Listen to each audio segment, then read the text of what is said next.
Sir, ఇప్పుడే నేను తహూర్ రానా గురించి చూశాను న్యూస్‌లో. అసలు తహూర్ రానాను అమెరికా నుంచి రప్పించడంలో భారతదేశం యొక్క కృషి ఫలించడం వెనక ఉన్న వ్యూహం ఏంటి సార్? ఏదైతే రానా అనే వ్యక్తిని భారతదేశానికి అమెరికా నుంచి తీసుకురావటంలో ప్రభుత్వం సఫలమైందని చెప్పవచ్చు.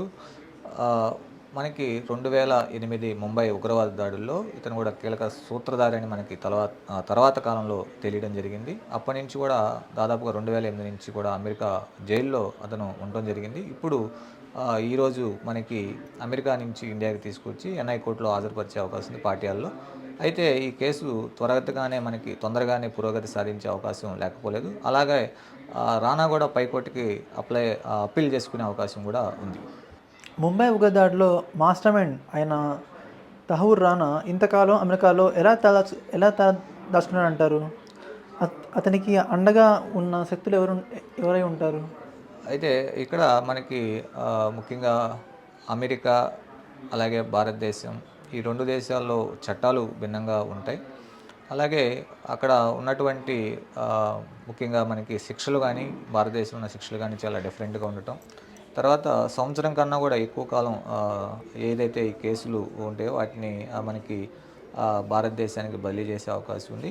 2002 నుంచి 2018 వరకు దాదాపుగా ఈ నేరగాళ్ల అప్పగింతకు సంబంధించి మనం అప్పీల్ చేస్తే 62 మందిని అప్లై చేస్తే కేవలం ఒక 11 మందిని మాత్రమే భారతదేశానికి పంపించింది. అలాగే ఈ రానా కేసులో మనం చూస్తే ఇతను కూడా ఆహ్, యూఎస్ సుప్రీం కోర్టులో అప్పీల్ చేసుకోవటం, భారతదేశానికి పంపిస్తే నన్ను ఉరిదీసే అవకాశం ఉంది లేదా చిత్రహింసలు పెట్టే అవకాశం ఉందని కూడా చెప్పటం.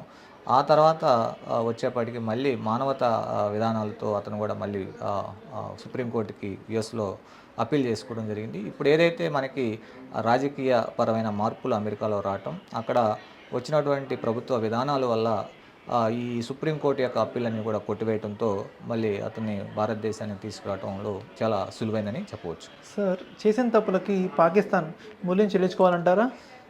తప్పకుండా. ఎందుకంటే పాకిస్తాన్ తప్పకుండా భారీ మూల్యం చెల్లించుకోవాల్సి అవకాశం ఉంది.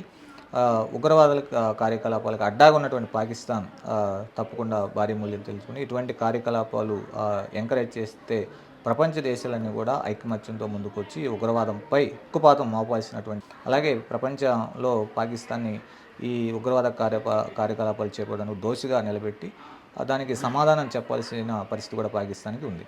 సైదారెడ్డి గారు, భారతదేశానికి మరి అమెరికాకి నేరగాళ్ల అప్పగింత ఒప్పందం ఉందని నేను విన్నాను. మరి ఇంకా ఎందుకు ఇంత లేట్ అయిందంటారు?